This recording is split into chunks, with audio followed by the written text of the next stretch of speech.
is vaal en kurkdroog, die kos is skraal en min. Die beeste soek na groener gras, dis waar die preek begin.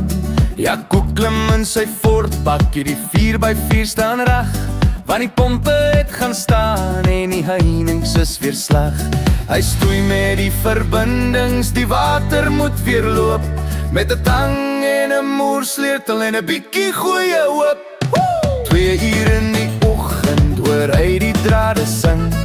Die beeste het die heining plat, dis waar die nag ombring. Hulle breek uit deur die kampies, hulle drafstap na die bier. En Jaco ry maar agterna, dis 'n vrolike laatuur.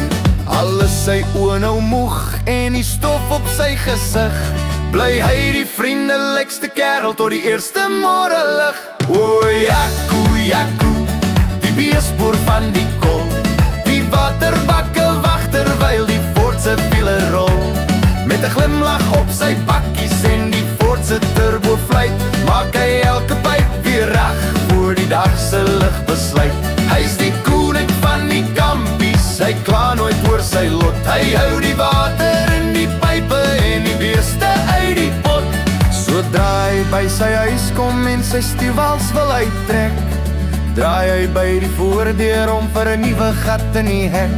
Want die veld is maar genadeloos en die drade is maar oud, maar Jaco se geduld is soos sy hart van suiwer goud. O Jaco, Jaco, die beesboer van die kol, die waterbakke wag terwyl die Ford se wiele rol.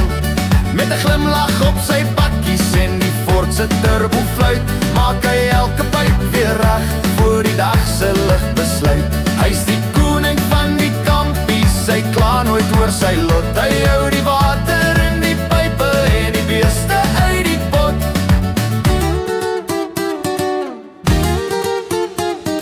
In sy Ford bakkie ry hy oud soormplat, die beste beeswagter op die stofpad se mat.